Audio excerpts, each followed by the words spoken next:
பவுலையும் சீலாவையும் பயங்கரமாய் அடித்தார்கள். அப்படி அடித்ததற்கு காரணம் என்ன? அவர்கள் இயேசு கிறிஸ்துவை குறித்து பிரசங்கித்தார்கள். அங்கே சுவிசேஷ ஊழியம் செய்கிறவர்களுக்கு பாதுகாப்பில்லை. இன்று பவுலையும் சீலாவையும் அடித்தார்கள், நாளை யாரை வேண்டுமானாலும் அடிப்பார்கள். எனவே பவுலும் சீலாவும் வந்து அங்கிருந்த சகோதரர்களோடு கூட பேசினார்கள். இப்ப நீங்க ஜாக்கிரதையா கவனிக்கணும். அங்க சகோதரர்கள் என்றால் யார் யாரு? தீமோத்தேயுவும் லூக்காவும் பிளஸ் இவர்களுடைய பிரசங்கத்தினாலே ரட்சிக்கப்பட்டிருக்கிற சில சகோதரர்கள். பவுலும் சீலாவும் வந்து எங்களை பயங்கரமாய் அடித்து விட்டார்கள், சிறைச்சாலையில் அடைத்தார்கள். இதெல்லாம் உங்களுக்கு தெரியும். அதோட எங்களுக்கு வார்னிங் கொடுத்தாங்க, அல்லது எங்களிடத்திலே சொல்லிவிட்டார்கள் என்னவென்று, இந்த ஊர்ல இருக்கவே கூடாது. ரோமர்கள் என்கின்ற அந்த ஒரு உண்மையை கேட்டதினால் அவர்கள் நீங்க இருக்காம போயிடுங்கன்னு சொன்னாங்க. ஒருவேளை ரோமர்களாக இல்லாம இருந்திருந்தா கொன்னே போட்டிருப்பாங்க. இனி தொடர்ந்து அங்க இருந்தா மறுபடியும் பிரசங்கம் பண்ணா கண்டிப்பா கொன்றுவாங்க. பவுலும் சீலாவும் லூக்காவோடும் தீமோத்தேயுவோடும் சொல்லியிருப்பார்கள், இனி நம்ம இங்க இருக்கிறதுக்கோ ஊழியம் பண்றதுக்கோ சரியான சூழ்நிலை இங்க இல்ல, இங்கிருந்து போக வேண்டியதான் போல.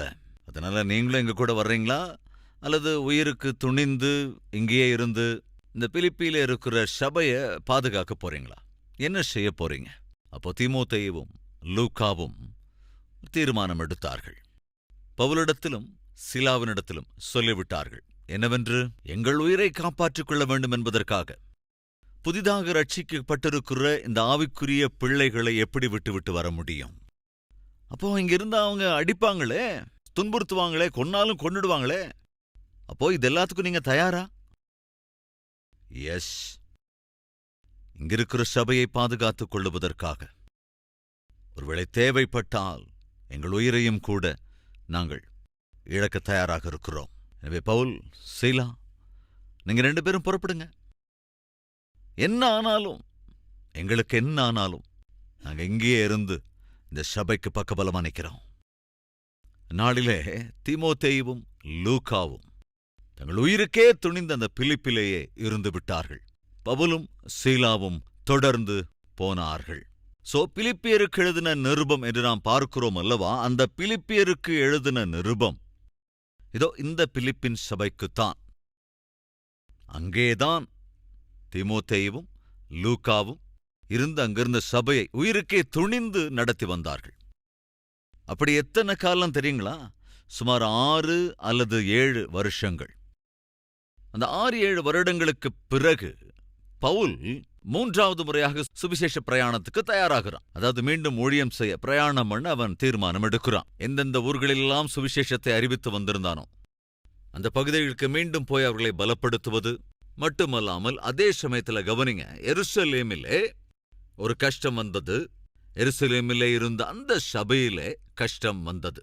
எனவே எருசலேமில் சபைக்கு கஷ்டம் வந்தது என்பதனாலே தான் ஸ்தாபித்திருக்கிற சபைகளிலே அங்கே போய் தேவ வார்த்தையை பிரசங்கித்து அவர்கள் கொடுக்கிற காணிக்கையை கொண்டு வந்து, அவர்கள் தாங்குகிற காணிக்கையை கொண்டு வந்து எருசலேம் சபையை தாங்க வேண்டும் என்பது பவுலின் உத்தேசம். அப்படி பிரயாணத்தை ஆரம்பித்தபோது அவனோடே கூட லூக்காவும் பிரயாணம் பண்ணினான். இப்ப பவுலும் லூக்காவும் சேர்ந்து பிரயாணம் செய்து அங்கங்கே சபைகளுக்கு போய் பலப்படுத்தி அவர்களோடு கூட காணிக்கையை எருசலேமுக்கு கொண்டு வந்தார்கள். அப்பொழுதே அநேக முறை பரிசுத்த ஆவியானவர் பவுலோடு கூட பேசினார். நீ எருசலேமுக்கு போகிறாய், ஆனால் உனக்கான தடைகள் அநேகம் அங்கே இருக்கிறது, ஜாக்கிரதை என்று பரிசுத்த ஆவியானவர் பவுலை எச்சரித்துக் கொண்டே இருந்தார். பவுலுக்கு நன்றாகவே தெரியும், தான் ஒருவேளை அங்கே போனால் தான் கட்டப்படுவான் என்றும், உயிருக்கே கூட ஒருவேளை ஆபத்து வரலாம் என்பது கூட அவனுக்கு தெரியும். ஆனாலும் கூட பவுல் துணிந்து எருசலேமுக்கு வந்தான். எருசலேமுக்கு வந்ததுதான் தாமதம். சில நாட்களிலேயே பவுலுக்கு பிரச்சனை வந்தது. சிறைச்சாலையில் அடைக்கப்பட்டான். லூக்கா ஏறக்குறைய 2 வருடங்கள் எருசலேமிலேயே தங்கியிருக்க வேண்டியிருந்தது. அப்படி லூக்கா எருசலேமிலே அந்த 2 வருட காலம் இருந்த சமயத்திலே, அதாவது பவுல் சிறையில் அடைக்கப்பட்டிருந்தான். ஒரு இடத்திலிருந்து இன்னொரு இடத்திற்கு, ஒரு இடத்திலிருந்து வேறொரு இடத்திற்கு என்று அவனை நியாய விசாரணைக்காக ஷிஃப்ட் பண்ணிக்கொண்டே இருந்தார்கள். அப்படிப்பட்ட சமயத்திலே லூக்கா எருசலேமிலே தங்கியிருந்தான். அப்படி எருசலேமிலே இருந்த லூக்கா அங்கிருந்த அப்போஸ்தலர்களிலே அநேகரை சந்தித்திருக்கக்கூடும். பைபிள் பண்டிதர்களுடைய அபிப்பிராயம் என்னவென்றால், அங்கே லூக்கா இயேசுவின் தாயாரான மரியாளை சந்தித்திருக்கக்கூடும். பெத்தானியா கிராமத்திலே இருந்த மரியாளையும் மார்த்தாளையும் லாசருவையும் கூட சந்தித்திருக்கலாம். அதேபோல அங்கே இருந்த பிலிப்பு என்கிற சுவிசேஷகனை கூட சந்தித்திருக்கலாம் என்று இப்படி யார் யாரெல்லாம் அந்த சமயத்தில் எருசலேமிலே இருந்தார்களோ அவர்கள் எல்லோரையும் சந்தித்திருந்திருப்பான். சந்தித்து இயேசு கிறிஸ்து இந்த உலகத்திலே இருந்தபோது பிரசங்கித்த சுவிசேஷங்கள், அவர் செய்த ஆச்சரிய அற்புத காரியங்கள், அவர் சொன்ன உவமை உவமானங்கள், அவைகள் எல்லாவற்றையும் கூட மிகவும் ஜாக்கிரதையாய் அவற்றை எழுதி வைத்துக் கொண்டார். அது எதற்காகவென்றால் மத்தேயு சுவிசேஷத்திலும் மார்க்குவின் சுவிசேஷத்திலும் அதேபோல யோவான் சுவிசேஷத்திலும் காணப்படாத அநேக விஷயங்களை லூக்காவின் சுவிசேஷத்தில் பார்க்க முடியும். எக்ஸாம்பிள், மத்தேயு எழுதின சுவிசேஷத்தில் பார்க்க முடியாது இயேசு மாட்டுத் தொழுவத்திலே பிறந்தார் என்பது. அதேபோல மார்க்குவிலும் யோவானிலும் கூட அதை நாம் பார்க்க முடியாது. ஆனால் இந்த விஷயத்தை நாம் எங்கே பார்க்கிறோம்? லூக்காவில் மட்டும்தான் பார்க்கிறோம். மரியாள் எங்கிருந்து எங்கே வந்தாள்? நாசரேத்திலிருந்து மரியாள் பெத்லெகேமுக்கு வரவேண்டியிருந்தது. அப்படி ஏன் வரவேண்டியிருந்தது? வேதாகமம் சொல்கிறது, மீகா தீர்க்கதரிசி சொல்லுகிறான், பெத்லெகேமே, நீ ஒரு அற்பமான சின்ன கிராமமாக இருந்தபோதும் கூட இந்த உலகத்தின் இரட்சகர் உன்னிலிருந்துதான் வருவார் என்று மீகா தீர்க்க தரிசனம் உரைத்திருந்தார். அப்படின்னா இயேசு கிறிஸ்து கட்டாயம் பெத்லெகேமில் தான் பிறக்க வேண்டும். ஆனால் மரியாள் எங்கிருந்தாள்? நாசரேத்தில் இருந்தாள். நாசரேத்திலே மரியாள் இருந்தாள். காரணம், இயேசு கிறிஸ்து நசரேத்தூரான் என்று கூட அழைக்கப்பட்டிருக்கிறார் அல்லவா? யோசேப்பு நாசரேத்தில் இருந்தான், மரியாளும் நாசரேத்தில் தான் இருந்தாள். அவர்கள் இருவருக்குமே நிச்சயிக்கப்பட்டிருந்தது. பரிசுத்த ஆவியான தேவன் யோசேப்போடு கூட பேசி, மரியாள் பரிசுத்த ஆவியினாலே கர்ப்பம் தரித்திருப்பதால் அவளை ஏற்றுக்கொள் என்று சொன்னார். எனவே திருமணத்திற்கு முன்பே கன்னிகையாக இருந்த மரியாள் கர்ப்பம் தரித்திருக்கிறாள் என்றால் இந்த உலகம் என்னென்ன பேசியிருக்கும், வார்த்தைகளால் காயப்படுத்தி இருக்கும். அப்படிப்பட்ட சமயத்தில் தான் யோசேப்பு கன்னியான மரியாள் கர்ப்பம் தரித்திருந்த போதும் அவளுக்கு துணையாய் நின்றான். அப்படி நாசரேத்திலே அவர்கள் இருந்த சமயத்திலே, கவனிங்க, இயேசு கிறிஸ்து பிறக்க வேண்டிய இடம் பெத்லெகேம், ஆனால் அவர்கள் இருந்ததோ நாசரேத்தில். என்ன நடந்தது? அகஸ்து ராயன் ஆளுகை செய்து கொண்டிருந்த நாட்களிலே ஒரு அறிவிப்பை அவன் விடுத்தான். அது என்ன அறிவிப்பு என்றால், லூக்கா எழுதின சுவிசேஷம் 2வது அதிகாரம். மறுபடியும் லூக்காவுக்குள்ளே நாம் வருகிறோம். லூக்கா எழுதின சுவிசேஷம் 2வது அதிகாரம். அந்நாட்களில் உலகமெங்கும் குடிமதிப்பு எழுதப்பட வேண்டும் என்று அகஸ்து ராயனால் கட்டளை பிறந்தது. சீரியா நாட்டிலே சிரேனியு என்பவன் தேசாதிபதியாயிருந்தபோது இந்த முதலாம் குடிமதிப்பு உண்டாயிற்று. அந்த குடிமதிப்பு எழுதும்படிக்கு எல்லாரும் தங்கள் தங்கள் ஊர்களுக்கு போனார்கள். அப்பொழுது யோசேப்பும் தான் தாவீதின் வம்சத்தானும் குடும்பத்தானுமாயிருந்தபடியினாலே தனக்கு மனைவியாக நியமிக்கப்பட்டு கர்ப்பவதியான மரியாளுடனே அந்த குடிமதிப்பு எழுதப்படும்படி கலிலேயா நாட்டிலுள்ள நாசரேத்தூரிலிருந்து யூதேயா நாட்டிலுள்ள பெத்லெகேம் என்னும் தாவீதின் ஊருக்கு போனான். அவ்விடத்திலே அவர்கள் இருக்கையில் அவளுக்கு பிரசவ காலம் நேரிட்டது. அவள் தன் முதற்பேரான குமாரனை பெற்று சத்திரத்திலே அவர்களுக்கு இடமில்லாதிருந்தபடியால் பிள்ளையை துணிகளில் சுற்றி முன்னணையிலே கிடத்தினாள். இவ்வளவு விவரமாக லூக்கா இயேசு கிறிஸ்துவின் பிறப்பை குறித்து எழுதியிருக்கிறான். இவற்றை எப்படி எழுத முடிந்ததென்றால், சில வேத பண்டிதர்கள் சொல்லுகிற கருத்து என்னவென்றால், கட்டாயமாக லூக்கா எருசலேமிலே தான் தங்கியிருந்த அந்த 2 வருட காலத்துல மரியாளை சந்தித்திருப்பான். இயேசுவின் தாயாரை சந்தித்து எல்லா விவரங்களையும் கேட்டு அறிந்திருப்பான். தயவு செய்து கவனிங்க, பரிசுத்த வேதாகமம் பரிசுத்த ஆவியானவரின் ஏவுதலோடு கூடத்தான் எழுதப்பட்டது. புரிஞ்சுக்கோங்க, இதை எழுத வேண்டும் என்றால் ஒரு பெண் அவசியமா இல்லையா? பரிசுத்த ஆவியானவர் ஏவினாலும் அவர் ஏவிய காரியங்களை எழுத வேண்டுமென்றால் அதை எழுத ஒரு பெண் வேண்டும், பேனா வேண்டும். அதேபோல பரிசுத்த ஆவியானவர் ஏவினாலும் கூட அங்கே இருக்கிற உண்மைகள் என்னென்ன, இயேசு கிறிஸ்து போதித்த போதனைகள் என்ன என்பதை தெரிந்து கொள்வதும் அதன் பாகம்தான். தெரிந்து கொள்வதும் பரிசுத்த ஆவியானவரின் கிரியைதான். அப்போஸ்தலருடைய நடவடிக்கைகளை அவ்வளவு நேர்த்தியாய் எழுத காரணம் என்னவென்றால், லூக்கா அப்போஸ்தலனாகிய பவுலோடே கூட பிரயாணம் செய்தபடியினால் தன் கண்களுக்கு முன் அநேக சம்பவங்கள் இடம்பெற்றன. பரிசுத்த ஆவியானவர் அற்புதமாக ஏவி அப்போஸ்தலருடைய நடவடிக்கைகளை எழுத வைத்தார். அதே போலத்தான் லூக்காவின் சுவிசேஷத்தையும் கூட. நான் சொல்ல வருவது என்னவென்றால், மரியாளை அவன் சந்தித்திருப்பான் என்பதனால்தான் எந்தெந்த சூழ்நிலையில் இயேசு கிறிஸ்து பிறந்தார், சத்திரத்திலே இடமில்லை, எனவே மாட்டுத் தொழுவத்திலே குழந்தை இயேசு கிறிஸ்துவை மரியாள் பெறுவது அல்லது பெற்றது, இந்த விஷயங்கள் எல்லாவற்றையும் மரியாள் சொல்லியிருக்கக்கூடும் என்பது வேத பண்டிதர்களின் அபிப்பிராயம். அதற்கு பிறகு என்ன நடந்திருக்கும்? சில ஆடு மேய்ப்பர்கள் தங்கள் தங்கள் வேலை ஆடுகளை மேய்த்துக் கொண்டிருந்த போது திடீரென்று தேவதூதன் அவர்களுக்கு தரிசனமானது. அது மாத்திரமல்ல, இதோ தேவனுடைய தூதன் அவர்கள் மத்தியிலே வந்து நின்றான். தேவனுடைய மகிமை முற்றிலும் பிரகாசித்தது. அதனால் அவர்கள் பயப்பட்டார்கள். எனவே அந்த தூதன், பயப்படாதிருங்கள், இதோ சகல ஜனத்திற்கும் சந்தோஷத்தை உண்டாக்கும் நற்செய்தியை அறிவிக்கிறேன். அந்த நற்செய்தி, தாவீதின் ஊரிலே உங்களுக்காக உலக இரட்சகர் பிறந்திருக்கிறார், அவர்தான் ஆண்டவராகிய இயேசு கிறிஸ்து என்று இவைகள் எல்லாமே கூட இந்த லூக்கா சுவிசேஷத்தில் மட்டும்தான் பார்க்க முடியும். உடனே அவர்கள் தங்கள் ஆடுகளை எல்லாம் விட்டுவிட்டு இயேசு கிறிஸ்துவை பார்ப்பதற்காக வருவது. அந்த சமயத்திலே வானத்திலே தேவனுடைய தூதர்கள், கவனிங்க, உன்னதத்திலே தேவனுக்கு மகிமையும். 13வது வசனம், அந்த க்ஷணமே பரமசேனையின் திரள் அந்த தூதனுடனே தோன்றி உன்னதத்தில் இருக்கிற தேவனுக்கு மகிமையும் பூமியிலே சமாதானமும் மனுஷர் மேல் பிரியமும் உண்டாவதாக என்று சொல்லி தேவனை துதித்தார்கள். தயவு செஞ்சு கவனிக்கணும், கிரேக்கர்கள் பிரியப்படுவது சம்பிரதாயம், கலாச்சாரம், சரித்திரம், சங்கீதம், பாடல்கள், எழுத்துகள், அதேபோல அழகு. இவற்றை சாதாரணமாக அவர்கள் அதிகமாக விரும்புவார்கள். அவைகளுக்கு அதிக முக்கியத்துவம் தருவார்கள். எனவே லூக்கா கிரேக்கர்களை தன் மனதிலே வைத்து இந்த சுவிசேஷத்தை எழுதியிருக்கிறான். எனவே ஜாக்கிரதையா நாம கவனிச்சோன்னா, 1வது அதிகாரம் 41வது வசனத்திலே எலிசபெத் பரிசுத்த ஆவியினால் நிரப்பப்பட்டு உரத்த சத்தமாய், கவனிங்க, அது ஒரு பாடலை போல, கவிதை போல தான் எழுதுகிறதை அழகாக எழுதுகிறான். ஸ்திரீகளுக்குள்ளே நீ ஆசீர்வதிக்கப்பட்டவள், உன் கர்ப்பத்தின் கனியும் ஆசீர்வதிக்கப்பட்டது, என் ஆண்டவருடைய தாயார் என்னிடத்தில் வந்தது எனக்கு இதனால் கிடைத்தது என்று மிக அழகாக நேர்த்தியாக பாடல் வடிவிலே அந்த விஷயங்களை அங்கே எழுதியிருக்கிறான். 46வது வசனத்திலே, அப்பொழுது மரியாள், என் ஆத்துமா கர்த்தரை மகிமைப்படுத்துகிறது, அவர் தம்முடைய அடிமையின் தாழ்மையை நோக்கி பார்த்தார். இங்க என்ன பார்க்க முடியுது?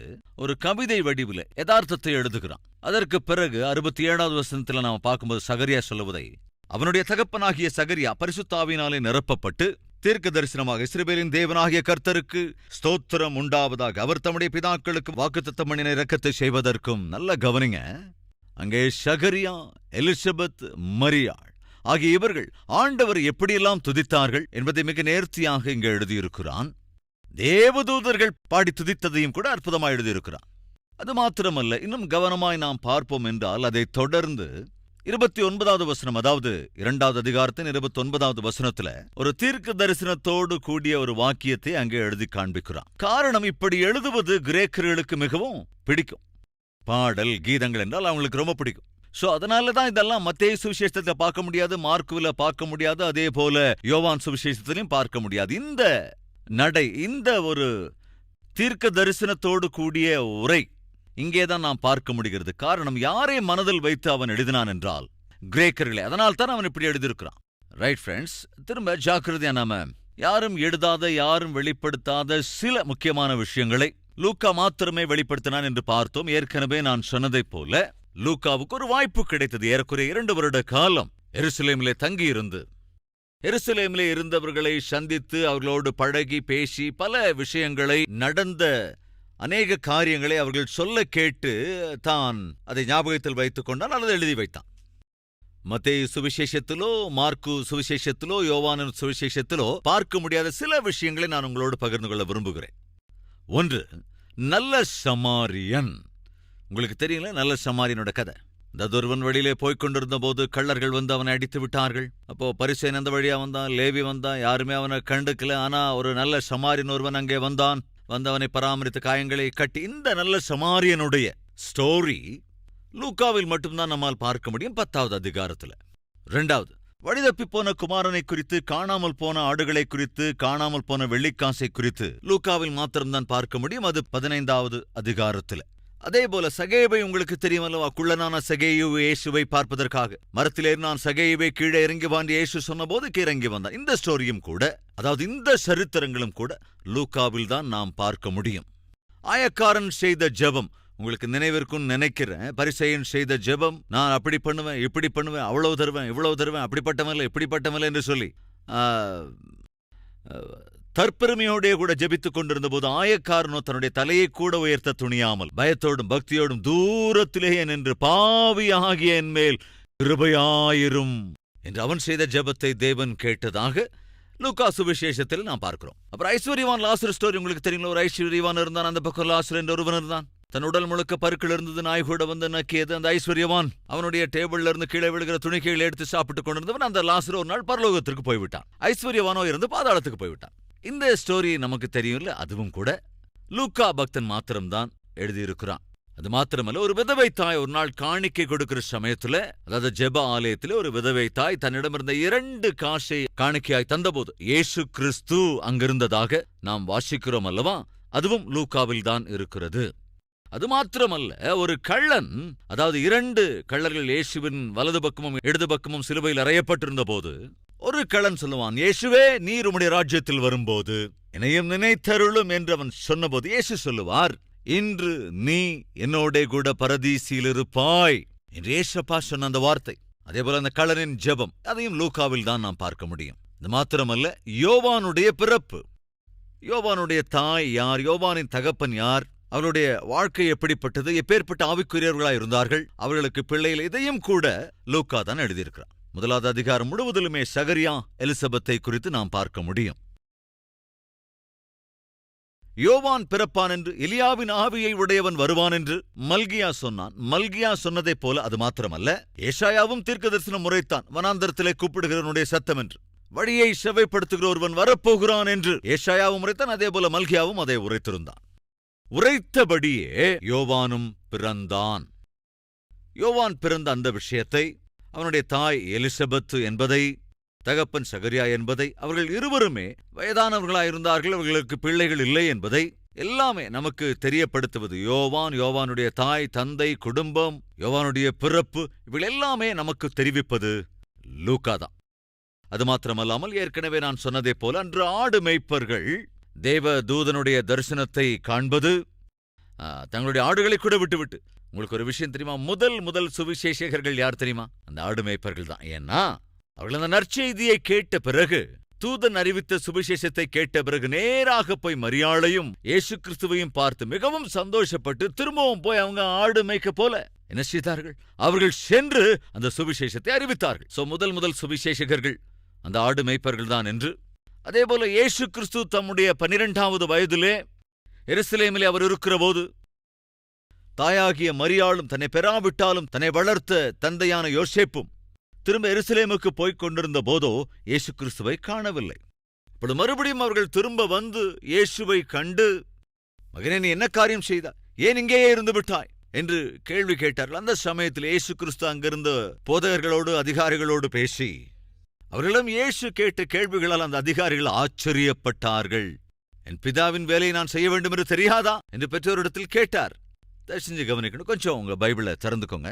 லூக்கா எழுதின சுவிசேஷத்திலே 1வது அதிகாரம், 2வது அதிகாரம், 3வது அதிகாரம், இந்த 3 அதிகாரங்களும் சேர்ந்து சுமார் 30 வருட காலத்தை குறிக்கிறது. ஏனென்றால் 2வது அதிகாரத்திலே இயேசு கிறிஸ்து பிறந்தார். அந்த 2வது அதிகாரத்திற்கு பிறகு ஒரு வசனத்தை வாசிக்கலாம். 52.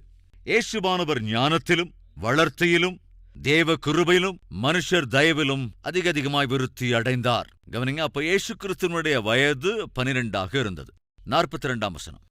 அவருக்கு, அதாவது இயேசு கிறிஸ்துவுக்கு 12 வயதான போது அவர்கள் அந்த பண்டிகை முறைமையின்படி எருசலேமுக்கு போய், இயேசுவினுடைய 12வது வயதில் அவர்கள் எருசலேமுக்கு போனார்கள். 52வது வசனம், அதாவது 2வது அதிகாரத்தின் 52வது வசனத்துக்கு அதேபோல 3வது அதிகாரத்திற்கும் இடையே ஏறக்குறைய 18 ஆண்டுகள் கடந்திருந்தது. நான் சொல்றது உங்களுக்கு புரியுதா? 2வது அதிகாரத்தின் கடைசி வசனத்தில் என்ன இருக்கு? அவர் ஞானத்திலும் வளர்த்தியிலும் அதிகமாய் விருத்தி அடைந்தார் என்று இருக்கிறது. அப்பொழுது அவருக்கு 12 வயது.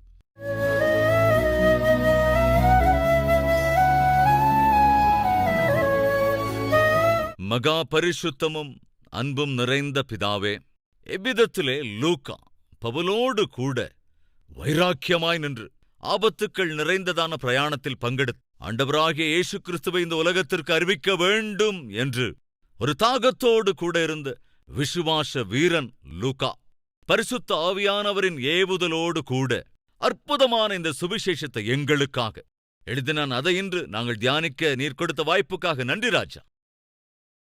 ஒவ்வொருவரும் இந்த லூக்காவின் சுவிசேஷத்தை வாசிக்கும் போது அதற்கு பின்னால் இருக்கிற லூக்காவின் இருதய வேட்கையை உணர்ந்து கொள்ள கிருபை அருளுங்கப்பா. நானும் கூட லூக்காவை போல வாழ வேண்டும் என்ற எண்ணத்தை உருவாக்குங்க தகப்பனே. இந்நாளிலும் கூட இந்த செய்தியின் சாராம்சத்தை மீண்டும் மீண்டும் ஒவ்வொருவரும் தியானிப்பதற்கும் உம்முடைய வார்த்தையின் அடிப்படையில் வாழ்வதற்குமான கிருபையை அருள வேண்டும் என்றும் இயேசு கிறிஸ்துவின் நாமத்தில் வேண்டிக் கொள்கிறோம் பிதாவே. ஆமென்.